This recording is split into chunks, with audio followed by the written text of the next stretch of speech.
interacting with police, interacting with the city in general. I think that's something that a lot of citizen journalists don't feel comfortable doing, or explicitly don't want to do. And I think that that's really unfortunate. I think that talking to people who you don't necessarily agree with is really important. I also think you never know what someone's going to say. Exactly. You can presume, you can expect, but you don't know. Exactly. And you could be turning down really good opportunities. Yeah, and it's also a way of putting feet to the flame in terms of, well, what actually, you told the story this way, but actually how many people that you arrested were outside agitators? Where is that bomb that you said was from? You know, what? And they'll give you that information. They will. You can say, can I see an arrest list with lists of where everyone's from? And you can get that. They'll give it to you. Right. I think most people just don't ask. Yeah, I think we'd be doing a lot more of that. Twitter, how to avoid the spread of rumors on Twitter. Yes. Like the camp on the Bay Bridge. Yes. Yeah. Oh my God. Yeah, that's like the a tents on the perfect Bay example. Bridge.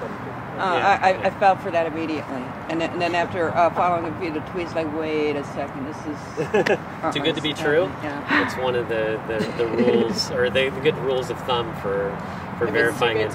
Yeah, for verifying it. Yeah, exactly. It's like, oh my God, this is just that should be a sign that maybe it is not true. Yeah. So. It sounds like there's interest in talking about Twitter and verifying information and dealing with rumors and things like that. Yeah. The time during Occupy where I thought that was most an issue was when the Justin Herman Plaza / Bradley Manning Plaza campsite was still very active, and they had gotten some warnings from the city, so they were expecting a raid. And there were a few nights, I don't remember if it was 2 or 3 or whatever, where everybody was expecting a raid. Several members of the Board of Supervisors showed up. I mean, people were practicing linking arms and all this stuff. And every few minutes you would hear somebody say, the cops are coming. Or you would see it on Twitter, the cops are coming. And I think people were hearing it and then tweeting it and then reading it on Twitter and then saying it. And it was just like this crazy feedback loop. And I kept asking people, like, okay, well, where did you hear that? Well, some guy just told me, or I just saw it on Twitter. And okay, well, maybe that information is right, but when it comes to rumors and verifying information, it's a good idea to always attribute the information that you publish. Always. Even if it's some guy just screamed out at the camp, cops are coming. Exactly. That contextualizes it far more than you saying, the cops are coming. Exactly. It contextualizes it. It lets people. It gives people the information that your readers or viewers, the information that they need to decide whether that information is accurate or bullshit. So. Anyways, do you want to say more on this? Yeah, I mean, I think that a lot of that goes to, I think accepting and disseminating rumors is kind of a passive thing to do, and I think that I would like to see people being more active.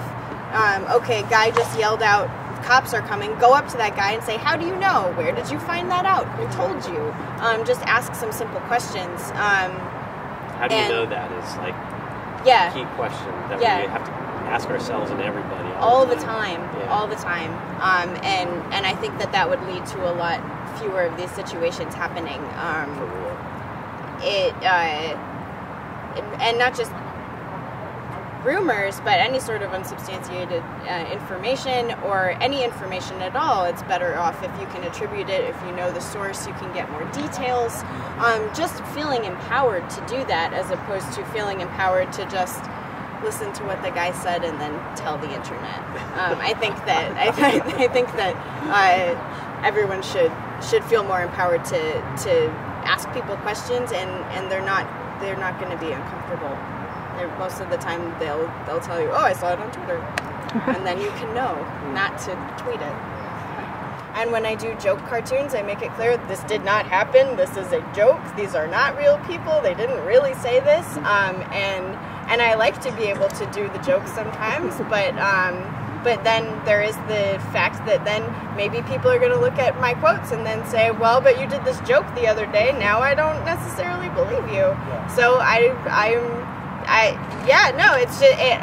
think satire is great. I think it's powerful. I wish that there was a little more of a sense of humor, especially around Occupy. I would love to see. Yeah, there's a lot of levity. There's a lot of levity. You want more? I want more levity. I want more levity on the internet. I think there's a lot of. It's perceived as very serious. I remember the night that we were right here, the Mosswood camp. There was a reporter from Oakland Local said on Twitter, the mood is tense. And I said this to Justin, I was like, I hear hysterical laughter. That mood is not tense. There's just this sense that it has to be tense, and that's what's always happening. Like, no, sometimes it's goofy and it's silly, and that's just as much a part of the story, and that should be embraced. And I think that satire also, just as a form, is very important, especially in these sorts of high-stakes situations. I think it's important to feel like you can make jokes, you just have to make it clear. There's somebody that you might be familiar with, Andy Carvin. He works for NPR, and he has been tweeting about the Arab Spring since like right when it started. And he actually uses rumors and Twitter together in a way to verify information or to debunk it. So he might, get a picture or a video clip or just, a tweet, and he'll look at it and say, well, if this is true, this is going to be interesting and important. So he'll put it back out there on Twitter and say, what's your source, or can anybody verify this, or can anybody help me? Either verify or debunk this information. He retweets very liberally. I think for example, would retweet someone saying something as opposed to filtering it through the Andy Carvin frame and saying someone said this, which I think is relevant to that idea of this is a rumor, I'm going to put it back out there, but I'm going to make it clear who said it. Yeah. It's very clear what context it's in, and you know that when it's coming from him, he's also this very trusted source of information, and he's a trusted source of being interested in what citizen journalists are saying in other parts of the world where there aren't other sources of information. There aren't journalists there who are able to report, and so a lot of times he can be kind of a hub for all those citizen journalists, and can at least contrast and compare what those people are saying against each other.